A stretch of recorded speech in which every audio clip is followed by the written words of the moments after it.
dan terkadang aku tinggal diam, dengan pena di tanganku, mendengarkan, dan lalu aku tersadar bahwa ia telah terlalu jauh di depan, dan bahwa adalah mustahil untuk mengejarnya, dan aku tinggal diam, dan Yesus dengan lemah lembut mengulangi perkataan-perkataannya.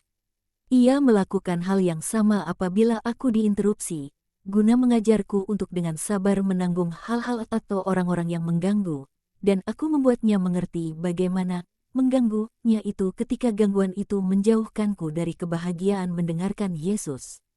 Sekarang, di Kana, ia tengah berterima kasih kepada Susana atas tumpangan yang diberikan kepada Aglai. Mereka sendirian di bawah sebuah pergola yang syarat buah-buah anggur yang sudah mulai masak. Semua lainnya ada di dapur menyegarkan diri. Perempuan itu sangat baik, Guru. Dia sama sekali bukan merupakan suatu beban bagi kami.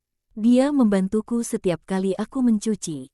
Ketika kami membersihkan rumah saat Paskah, seolah dia adalah pelayan, dan aku dapat meyakinkan engkau bahwa dia bekerja seperti budak untuk membantuku menyelesaikan baju-baju kami untuk perayaan Paskah. Dia bijaksana dan undur diri setiap kali seorang datang ke rumah, dan dia berupaya untuk tidak sendirian bahkan bersama suamiku. Dia jarang berbicara di hadapan keluarga dan menyantap sedikit saja makanan. Dia bangun setiap pagi untuk merapikan diri sebelum para lelaki bangun dan aku selalu mendapati api sudah dinyalakan dan rumah sudah dibersihkan. Tetapi apabila kami sendirian dia akan bertanya padaku tentang engkau dan memohon padaku untuk mengajarinya mazmur-mazmur agama kita. Dia biasa mengatakan, supaya aku dapat berdoa seperti guru berdoa. Sudah selesaikah dia harus menderita sekarang? Sebab dia sungguh sangat menderita. Dia takut akan semua dan dia mendesah dan banyak menangis. Apakah dia bahagia sekarang? Ya, bahagia secara adikodrati dan bebas dari takut.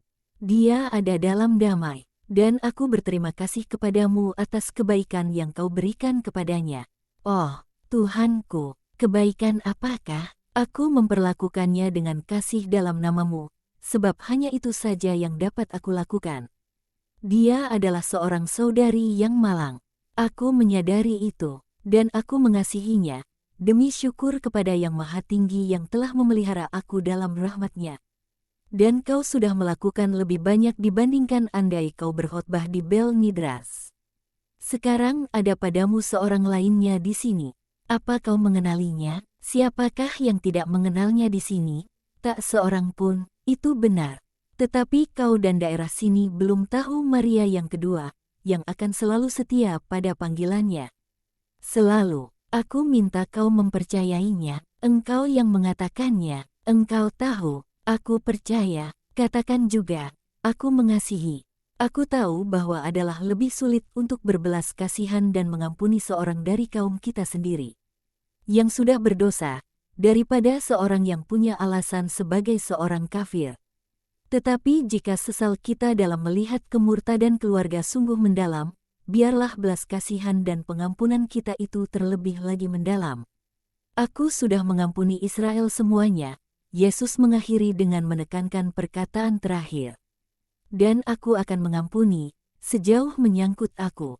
Sebab aku pikir seorang murid hendaknya melakukan apa yang dilakukan sang guru. Kau ada dalam kebenaran dan Allah bersukacita karenanya. Marilah kita pergi ke tempat yang lainnya berada. Hari mulai gelap, akan menyenangkan beristirahat dalam kedamaian malam. Tidakkah engkau akan berbicara kepada kami, Guru? Aku belum tahu. Mereka masuk ke dalam dapur di mana makanan dan minuman sudah dipersiapkan untuk makan malam. Susana maju ke depan dan dengan wajahnya sedikit memerah dia berkata, maukah saudari-saudariku naik ke atas bersamaku? Kita harus menata meja-meja sebab sesudahnya kita harus mempersiapkan tempat-tempat tidur untuk para laki-laki. Aku dapat mengerjakannya sendiri, tapi akan butuh waktu yang lebih lama. Aku ikut juga, Susana, kata Santa Perawan. Tidak. Kami sudah cukup dan ini akan membantu kami untuk saling mengenal satu sama lain. Kerja sungguh membantu membangun persaudaraan. Mereka pergi keluar bersama sementara Yesus. Sesudah meneguk air yang diberi sedikit sirup, aku tidak tahu apa itu. pergi dan duduk bersama bundanya, para rasul dan para laki-laki dari rumah itu, di bawah naungan sejuk pergola, meninggalkan para pelayan dan nyonya rumah bebas untuk menyelesaikan persiapan makanan. Suara ketiga murid perempuan yang sedang menata meja dapat terdengar dari ruang atas. Susana menceritakan mukjizat yang dikerjakan Yesus pada waktu perkawinannya dan Maria dari Magdala menjawab, mengubah air menjadi anggur adalah hal yang hebat, tetapi mengubah seorang pendosa menjadi seorang murid perempuan bahkan terlebih hebat. Allah menganugerahiku untuk menjadi seperti anggur itu, supaya aku dapat menjadi yang terbaik. Tak diragukan lagi. Ia mengubah segalanya dengan suatu cara yang sempurna. Dulu ada seorang di sini, dan tambahan lagi dia seorang yang tidak mengenal Allah. Yang perasaannya dan imannya ia ubah. Dapatkah kau ragu bahwa yang sama tidak akan terjadi padamu, yang sudah seorang Israel? Seorang muda, cantik, dan di manakah dia sekarang? Tanya Marta. Hanya guru yang tahu. Ah, benar. Dia adalah orang yang dulu aku bicarakan kepadamu. Yesus sedang bersama Lazarus sore itu dan dia mendengar perkataan yang diucapkan mengenai perempuan itu. Betapa harum mewangi di sana di ruangan itu. Harumnya melekat pada pakaian Lazarus selama beberapa hari. Dan meski begitu Yesus mengatakan bahwa hati perempuan yang bertobat itu mengunggulinya dengan harum pertobatannya. Aku bertanya-tanya kemanakah dia telah pergi. Aku pikir ke suatu tempat sunyi terpencil. Dia sebatang kara, dan dia seorang asing. Aku di sini, dan aku dikenal. Dia menyilih dalam keterasingan. Aku hidup dalam dunia, di antara mereka yang mengenal aku. Aku tidak iri akan takdirnya, sebab aku bersama guru.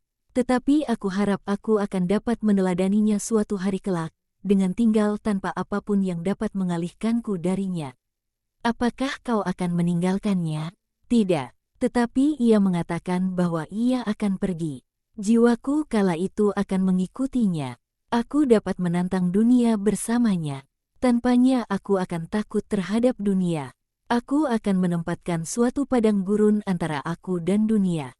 Dan bagaimana dengan Lazarus dan aku? Apa yang harus kami lakukan? Apa yang kau lakukan dalam kesedihanmu?